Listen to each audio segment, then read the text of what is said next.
Simon's number calling. Simon, where have you been? Why can't I call you? Hello, is it Mrs. Green? Yes, who is it? Ma'am, are you at home and could you find a place to sit down? Excuse me? Yes. What's happening? Ma'am, your husband, Simon Green, was rescued from a house fire. He is at our hospital right now. What?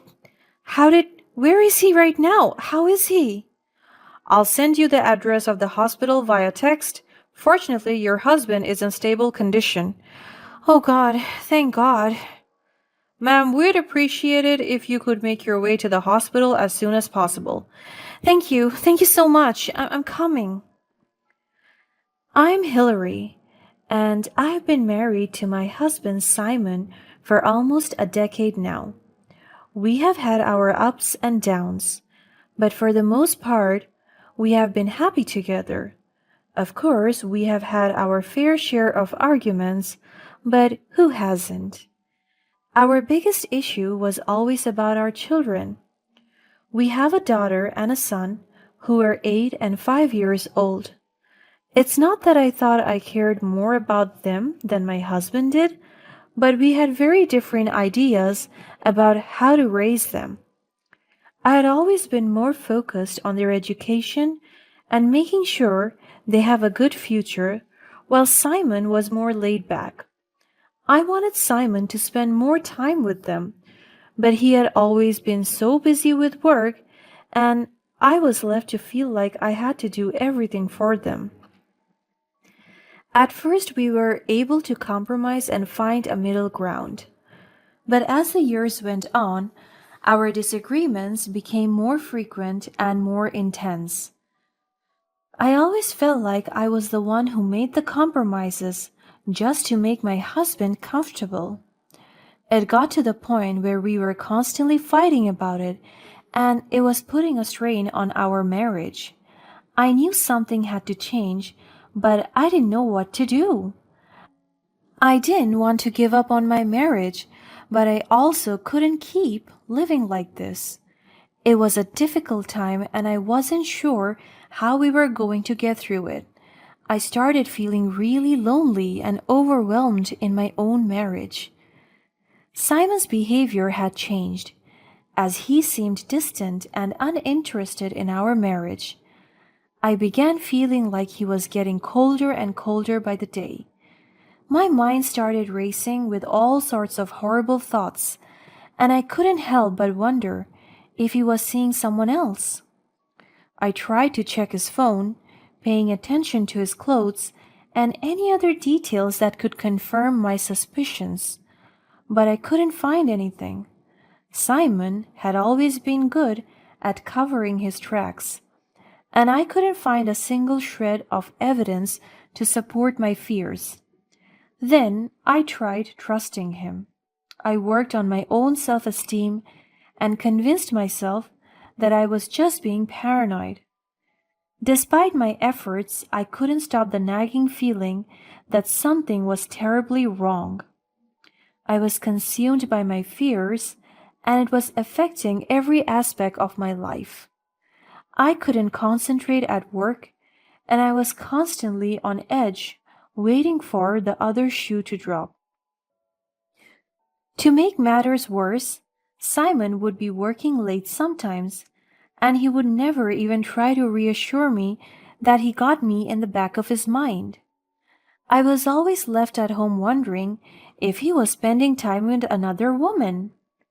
One night I mustered up the courage to confront him. I asked if there was anything that made him unhappy about our marriage and if he was seeing someone else. Simon brushed it off and told me that I was just overthinking. He told me that I might just be too tired from caring for the kids, and that in just a few years I would be spending more time working and our marriage would get better. I wanted to believe him, but I couldn't. I knew that something was wrong. One day, I dropped the kids off at school and followed my husband as he drove to work, I felt like a crazy woman, but it was what I had to do to put my mind at ease. I promised myself that if I didn't find anything suspicious, I would turn myself to therapy instead of suspecting my husband all the time. As I followed him, I found out that he was driving to buy some flowers and then to visit a strange house. I had never seen it before. My heart sank as I watched him text someone and then wait for them to open the gate. It was a woman. I couldn't believe what I was seeing. My mind was racing with all sorts of questions and doubts. Who was this woman? Why was Simon visiting her? Was he really cheating on me? I was ready to catch him red-handed, but then I realized that I knew that woman. She was Patricia, his mother's former neighbor and close friend. His mother had passed away a few years back, and Patricia was one of her closest people. It all started to make sense now. I checked the calendar and saw that it was a few weeks prior to Mother's Day. He must have been visiting her to make sure that she was doing well despite his mother's passing. I felt a rush of relief wash over me. All the doubts and suspicions vanished, and I felt ashamed for doubting Simon.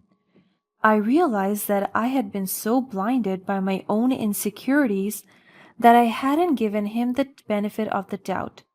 Plus, I thought it was sweet that he visited the house of his mother's friend for that special day. I was reminded of what a loving and affectionate person that my husband was. That night, I was relieved to know that my husband wasn't doing anything behind my back. However, our problem stayed unresolved. Simon remained cold and distant. He didn't seem to want to talk to me or even be near me. When our children came to him eager to play, he pushed them aside again and watched TV alone. It was like he had shut himself off from his own family, and I couldn't figure out why. I constantly blamed myself because now that I know he wasn't cheating, it felt like I was the one to blame. Was it me that made this marriage so suffocating to him? I tried to talk to him, but he would always brush me off. To make matters worse, just a few days after that, he announced that he was going on a business trip in the next few days. He didn't even bother to ask me if it was okay. He was just letting me know. I was hurt and angry that he didn't even consider talking to me about it. We had a huge fight. I can't believe you just announced that you are going on a business trip without even asking me if it's okay. Do you not care about how I feel? It's just a business trip, Hillary. I didn't think it was a big deal. Of course it is a big deal. You can't just leave me with the kids and not even talk to me about it. I have my own work and responsibilities too. But this is an important trip for my career. I thought you would understand. I do understand, but that doesn't mean you can just make decisions without me. We are a team, remember? I'm sick of this, Hillary. I can't make decisions for myself anymore. What? You're being unreasonable. You need to communicate with me in a more thoughtful way. This is not about you making decisions for yourself. This is about how your decisions affect all of us. He didn't say anything and just walked out of the room. I was left standing there feeling frustrated and alone. It was as if no matter what I said, Simon wouldn't listen. The next few days were hard. Simon didn't call me or even text me. I didn't know where he was or what he was doing. I tried to keep myself busy with work and looking after the kids, but it was hard without him there. Plus, I couldn't even contact him. It was as if I was a burden to him, and not his wife or the mother of his kids. I knew that he might have been too occupied with the meetings, but still, something told me that that was not the real reason. Finally, I got a call from the middle of the night. It was from his number, but a stranger's voice was on it. The moment I heard that strange voice, my heart almost jumped out of my chest. Simon, where have you been? Why can't I call you? Hello? Is it Mrs. Green? Yes, who is it? Ma'am, are you at home and could you find a place to sit down? Excuse me? Yes, what's happening? Ma'am, your husband, Simon Green, was rescued from a house fire. He is at our hospital right now. What? Where is he right now? How is he? I'll send you the address of the hospital via text. Fortunately, your husband is in stable condition. Oh God, thank God. Ma'am, we would appreciate it if you could make your way to the hospital as soon as possible. Thank you so much. Thank you. I'm coming. My heart started racing as I imagined the worst. What had happened? Was he really okay? I went straight to the hospital, eager to see my husband. I made my way to the emergency room, where I saw Simon lying on a hospital bed unconscious. However, what I didn't expect was a familiar figure lying on the bed right next to him. That was Patricia? I freaked out, realizing that Simon was taken there together with Patricia. I was so confused with what happened that I needed a few minutes to process all of the information. Simon was supposed to be on a business trip to another city, and yet he was there with Patricia? I tried to ask the nurse what had happened, but she wouldn't tell me anything in detail. All she said was that they were both being treated for smoke inhalation. I couldn't bear the suspense, so I asked for the address of the house on fire. As I suspected, it was Patricia's house. My mind was racing with all sorts of possibilities. Had they been having an affair? Was Simon cheating on me with Patricia? As I was lost in thought, one of the hospital staff approached me. Excuse me, ma'am, but we found something concerning in their belongings. They were both naked when they were brought in. My heart sank as she handed me a plastic bag containing some partly burned clothes with some expensive pieces of jewelry. I didn't know what to say. The hospital staff looked at me with such sympathetic eyes, as if I was the last person on this planet to finally figure out what was going on in my own marriage. My mind was spinning with all sorts of thoughts and emotion. I felt like I was going to puke. My husband sleeping with a woman his mom's age behind my back? How could I have imagined something like that? And to lie to me that he was on a business trip? I just couldn't bear the image of my husband and Patricia together. That day when he visited her to give her the flowers, and after that he would come home to me and our children like he did nothing wrong. I thought that I would never be able to leave that out of my memory. I was shaken and disgusted to the core. After I found out about Simon and Patricia, I left the hospital right away. I couldn't bear to see them or hear any more about what had happened. My mind was made up. I was completely shocked by what I had seen and heard, and I knew that I wanted a divorce.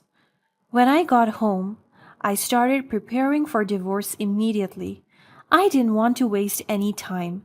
I hired a lawyer and we began the process of separating our assets and making arrangements for custody of our children.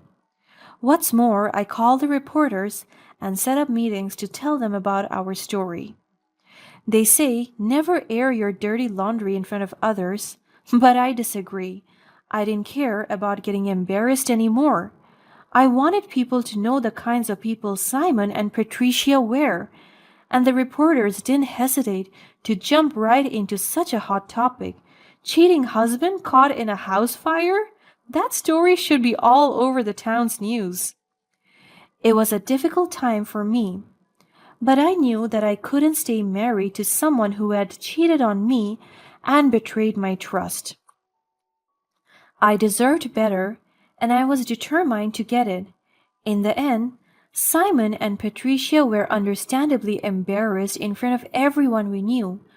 Our social circle was small, and the news of their affair had spread quickly. They both lost friends and respect in the community. After a few months, I heard that they were broken up and that Patricia was forced to move somewhere else. I never had to see her face again. After the divorce was final, Simon also had to pay an enormous amount of child support, which he struggled to keep up with. He had always been a successful businessman, but the scandal had damaged his reputation and cost him his clients. As for me, I focused on rebuilding my life and moving forward. It wasn't easy, but I found strength in my children and in the support of my family and friends. I also started taking care of myself and pursuing my passions, which helped me heal and find joy in life again. Eventually, I met someone new, a kind and loving man who respected and cherished me. His name was Dave. We fell in love and got married, and he became a wonderful stepfather to my children. With him by my side, I felt happy and fulfilled. Years went by, and I looked back on that dark time as a distant memory. Simon and Patricia had long faded from my life, and I was grateful to have moved on and found true happiness. In the end, I learned that sometimes the most painful experiences can lead to the greatest growth and blessings. I was grateful for the lessons I had learned and for the love and joy that filled my life. And I knew that no matter what challenges lay ahead, I would always have the strength and resilience to overcome them.